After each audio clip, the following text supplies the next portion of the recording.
E aí, pessoal, voltando aqui, depoimento pessoal, vamos continuar porque ia ficar muito longo no outro vídeo, né? O artigo 385, parágrafo 3º é o que a gente vai falar agora. Olha só. O depoimento pessoal da parte que residir em comarca, seção ou subseção judiciária diversa daquela onde tramita o processo poderá ser colhido por meio de videoconferência ou ainda outro recurso tecnológico de transmissão de dados, de imagens, de sons, né? O que poderá ocorrer inclusive durante a realização da audiência de instrução e julgamento. Esse parágrafo 3º só está nos autorizando e nos dizendo que, em tempos de grande tecnologia, inclusive no processo judicial, é perfeitamente possível a tomada do depoimento pessoal do autor ou do réu por videoconferência, à distância, né? E inclusive na parte final ali o dispositivo fala, ainda que seja o mesmo, inclusive durante a audiência de instrução. Então vamos dizer que o processo é de Guaratuba, está tramitando aqui, mas o autor, por algum motivo, ele está em São Paulo. E não vai dar tempo dele chegar para depor em Guaratuba, no Fórum de Guaratuba, no dia 30 de abril.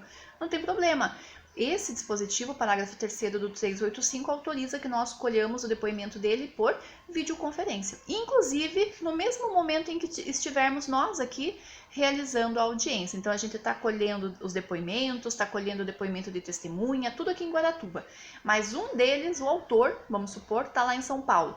No meio da nossa audiência de instrução, a gente liga o equipamento e faz uma videoconferência com esse autor que vai depor lá de São Paulo. Perfeitamente possível, é a tecnologia aqui a favor da celeridade processual. É isso que está no parágrafo 3º do 385, tá?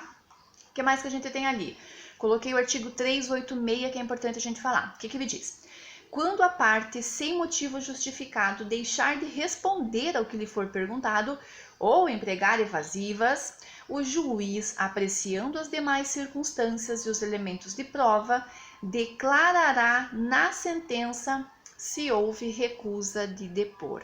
Então, esse artigo só está dando um alerta para o juiz e para as partes. Para o juiz, em que sentido? Juiz, se você observar que no depoimento pessoal o autor ou o réu está se esquivando de responder as perguntas, você pode fazer isso constar na sentença, né? Você pode colocar lá, por exemplo, que houve recusa em depor, ou porque ele realmente não respondeu ao que foi perguntado, ou porque nas respostas ele foi evasivo, né? Ele evitou de responder ao que estava sendo efetivamente perguntado.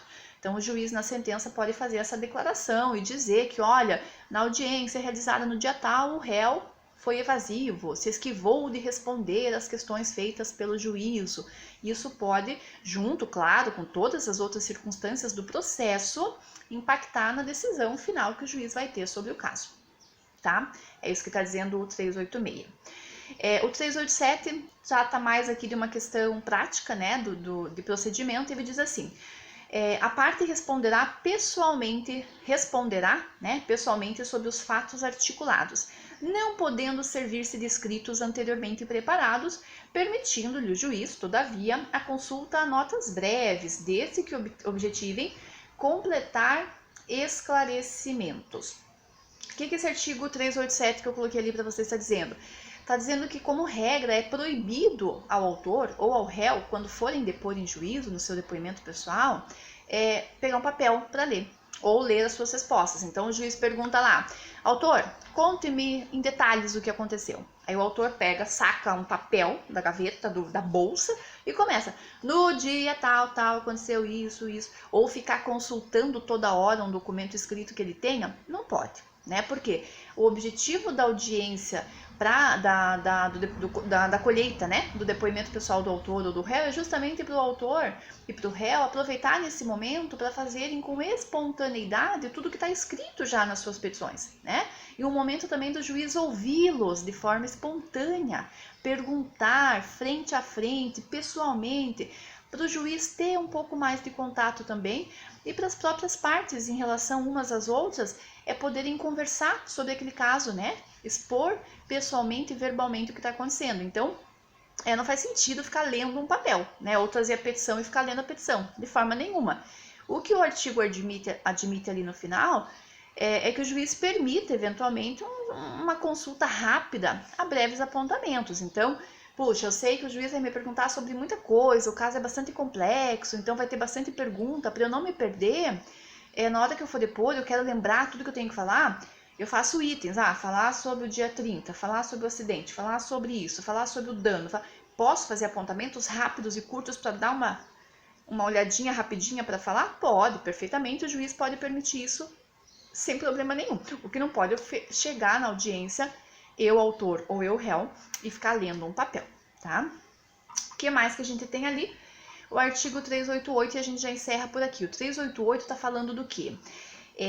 Das situações em que a parte ela pode se esquivar de responder. Eu coloquei ali para vocês, limitações ao dever de depor em juízo, são aquelas situações de autoincriminação, de sigilo.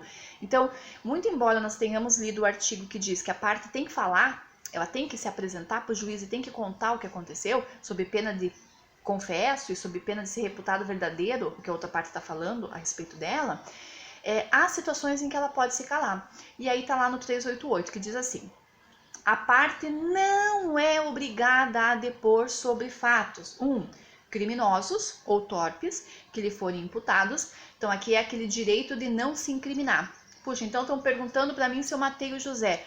Eu não quero responder sobre isso. Eu prefiro que o processo desvende essa questão, Então, ela afirmar que matou o José, vamos supor, aqui a gente está no ambiente civil, tá? No criminal também, logicamente, tem a mesma presunção, a mesma prática, mas aqui a gente está falando do processo civil, mas vamos supor que venha essa pergunta, uma ação indenizatória, por exemplo, por morte, por homicídio, e aí a parte pergunta assim, o juiz ou a outra parte, você matou o José? Não, eu não quero responder sobre isso. A parte pode, então, se recusar nesses casos? Pode, porque isso é algo que se ela falar, ela vai estar se incriminando, ou são coisas que ela não deva falar sobre ela mesma, porque condiz com a sua dignidade, a sua vida pessoal, então ela pode recusar. Outra situação em que pode haver recusa, a cujo respeito por estado ou profissão ela deva guardar sigilo. Vamos supor que a parte autora dessa ação é uma psicóloga. E ela foi inquirida na audiência, o juiz pergunta algo sobre um determinado paciente. Esse assunto veio à tona ali no processo e pergunta o que ele falava para a senhora nas sessões. Ela pode dizer, não, excelência, não vou depor sobre isso, porque eu tenho sigilo profissional, eu devo resguardar os depoimentos dos meus pacientes, então eu não posso e não vou expor aqui em audiência o que o meu paciente me contou na sessão de terapia. Pode se esquivar? Pode, nessas situações pode. Terceiro, acerca dos quais não possa responder sem desonra própria, do seu cônjuge, do seu companheiro ou de parente em grau sucessivo. Aqui é a mesma hipótese lá do inciso primeiro, Então, se vai incriminar meu parente, meu pai, minha mãe, meu filho, meu cônjuge, vai desonrar a minha família, também posso me abster de depor sobre esses fatos. Inciso 4, que coloque em perigo a vida do depoente ou das pessoas referidas no inciso 3, os seus parentes ali, a sua família. Também, mesma coisa, eu posso me esquivar de responder sobre perguntas que coloquem em risco a minha vida de alguma forma por algo que eu exponho ali. Eu posso dizer, juiz, eu prefiro não falar porque isso pode colocar em risco a minha vida. O juiz vai analisar no caso concreto ali a situação e não vai se aplicar a pena de confesso para a parte que não falar sobre esse assunto, ok? O parágrafo único só ressalva que essa disposição ali dessas exceções não se aplica para as ações de Estado e ação de família. São ações mais peculiares, Então, que envolve paternidade, que envolve nome, retificação de nome, ações que condizem com a capacidade e a situação jurídica da parte, O seu estado civil, a sua filiação. Nessas ações,